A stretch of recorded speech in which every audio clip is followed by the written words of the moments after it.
ચીણ નાખી દેવું, સેવ નાખી દેવું, સેવ નાખી દેવું, કાજુ નાખી દેવું, શેકી હેલો મિત્ર, જય માતાજી. હું દયાબેન પરમાર, અમરેલીથી. મારી ચેનલનું નામ દયાબેન ડીનું રસોડું. તો આજે આપણે મગના પલાળેલા મગના આપણે હલવો બનાવીશું. તો આ મગ આપણે અગાઉ પલાળી દીધા હતા. જો આ રીતે એકદમ સરસ પલળી ગયા છે મગ. જો તો આપણે આ 150 ગ્રામ મગ લીધા છે. 1 ગ્લાસ આપણે દૂધ લીધું છે, પોણો ગ્લાસ. થોડાક આપણે કાજુ છે એને આ રીતે કટકા કરી લીધા, અને 8-10 બદામના આ રીતે સુધારી લીધી છે. કિસમિસ લીધી છે આપણે થોડી, 2-3 ચમચી. અને ટોપરાનું ચીણ લીધું છે આપણે, નાની 1 વાટકી. અને 1 વાટકી દૂધનો પાવડર લીધો છે આપણે. જોહે એ પ્રમાણે આપણે આમાંથી ઘી વાપરશું. અને ખાંડ લીધી છે આપણે. તો પહેલાં આપણે ખાંડને પીસવાની છે. તો પહેલાં આપણે આ ખાંડ છે એને આપણે પીસી લેવું. આપણે ખાંડ 100 ગ્રામ જેટલી લીધી છે. તો આ ખાંડ આપણે પીસી લીધી છે. જો એકદમ સરસ પીસાઈ ગઈ છે. આપણે આમાંથી જોઈએ એ પ્રમાણે આપણે વાપરવાની છે.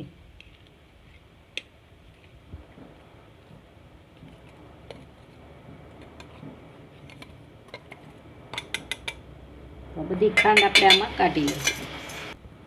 તો આપણે આ ખાંડ કાઢી લીધી. તો હવે આપણે આમાં મગ નાખીશું. તો મગ આપણે ધોઈને સરસ સાફ કરીને જ આમાં લીધા છે. તો થોડા થોડા કરતાં આપણે આમાં નાખી દેવું. આપણે આમાં 2 વાર પીસશું. અને થોડુંક દરદરું રાખવાનું છે. એકમાં આવી જાય તો એકમાં આપણે પીસી લેવું. નહીં આવે, આવી જાય નહીં આવે, થોડાક આપણે પછી પીસશું. તો આપણે આને પીસી લઈએ. જો આ રીતનું આપણે પીસી લીધું છે. આ રીતે દરદરું પીસવાનું આપણે. જો આ રીતે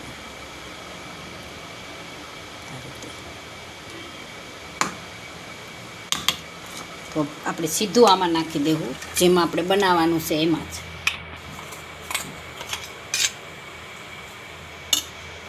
તો બધું આપણે આ 2 ઘાણ આપણે પીસી લેવું. તો આપણે આ બધું પીસી લીધું છે. તો હવે આપણે ગેસ ચાલુ કરશું.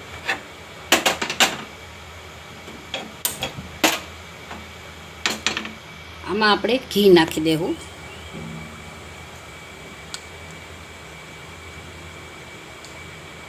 આપણે પહેલાં શેકવાનું છે આને ઘીમાં. જોહે એ પ્રમાણે આપણે નાખતું જવાનું, શેકતું જવાનું.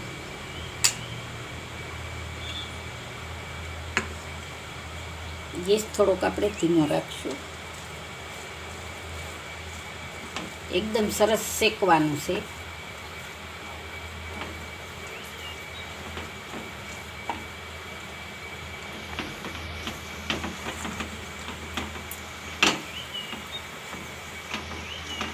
તો આપણાને એકદમ સરસ ઘીમાં શેકી લેવાનું છે. તો આને આપણે શેકી લેવું. જો એકદમ સરસ આપણું ઘી બધું છૂટું પડી ગયું છે. આપણે જેમ જોયું એ પ્રમાણે આપણે આમાં ઘી નાખવાનું. એકદમ બધું છૂટું પડી ગયું અને એકદમ ફોરું ફોરું થઈ ગયું. જો આ રીતનું ફોરું ફોરું થઈ જવું જોઈએ, શેકાઈ જવું જોઈએ એકદમ સરસ. તો હવે આપણે આ દૂધ નાખીશું. અને અંદર આપણે 1 ગ્લાસ છે એ દૂધ નાખી દેવું આમાં.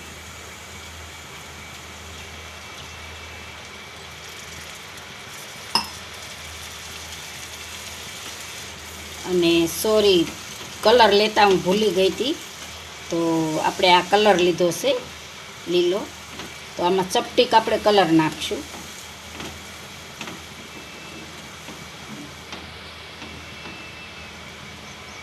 આપણે ગેસ ધીમો રાખ્યો, ધીમા ગેસે જ સેડવાનું. તો સરસ સળે એક થોડોક નાખીશું કલર આપણે.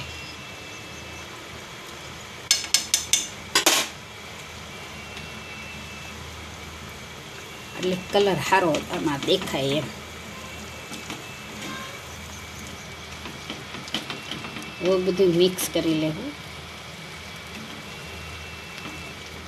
આપણે ઘી છૂટું પડી જાય ને ત્યાં લગી આપણે એને શેકવાનું, પછી આપણે એને દૂધ નાખવાનું.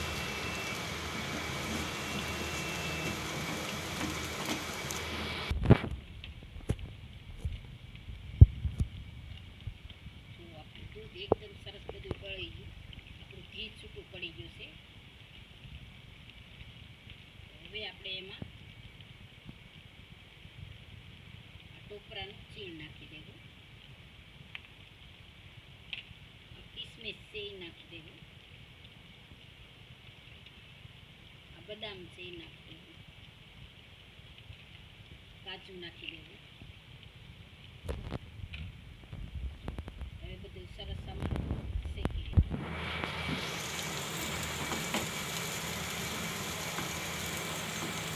બધું ડ્રાય ફ્રૂટ આમાં આપણે ઘી હારે શેકાઈ જાય.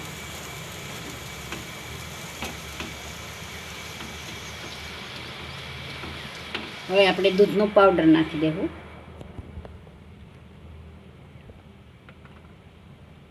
ગેસ સાવ ધીમો કરી નાખશું.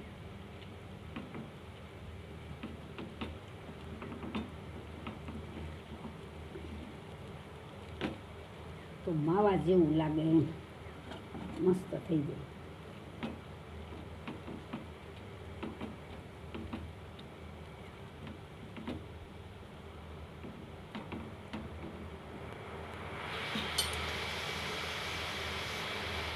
હવે આપણે આને ઘડીક ઠરવા દેવાનું છે, પછી એમાં આપણે ખાંડ નાખવાની છે.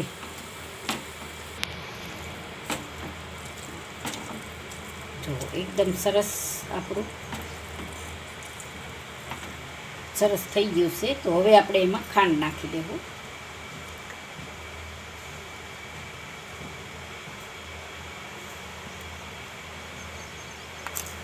મીઠું જે પ્રમાણે ખાવું હોય એ પ્રમાણે આપણે નાખવાનું. તો આપણે 4 ચમચી નાખ્યું છે, પછી ચેક કરી લેવાનું. જો મોળું લાગે તો નાખવાનું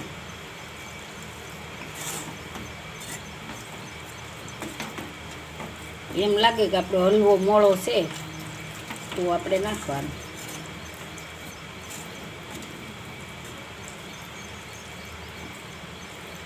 ઘડીક વાર આપણે ગેસે આને ધીમો ગેસ રાખ્યો છે આપણે હાવ. હવે ઘડીક આને રહેવા દેવું. તો એકદમ સરસ છૂટું પડી ગયું છે બધું ઘી ને એવું આપણું. તો હવે આપણે ગેસ બંધ કરી દેવું અને આને આપણે નીચે ઉતારી લઈશું.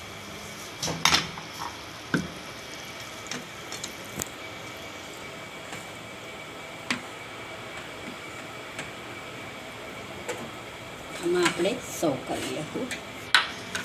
પલાળેલા મગનો સરસ હલવો બને છે. એકવાર જરૂર ટ્રાય કરજો. બધું આપણે ધીમા ગેસે જ કરવાનું. અને આ રીતે આપણે આમાં ઘી નાખવાનું. તો એકદમ સરસ લાગે.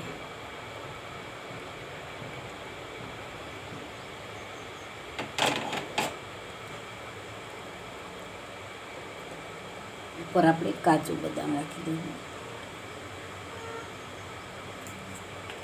થોડીક આપણે કિસમિસ નાખી દઈએ.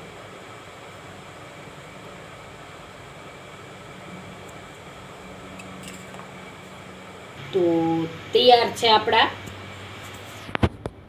પલાળેલા મગનો હલવો. જો મારી રેસીપી પસંદ આવે તો લાઈક કરજો, શેર કરજો અને સબસ્ક્રાઈબ કરજો.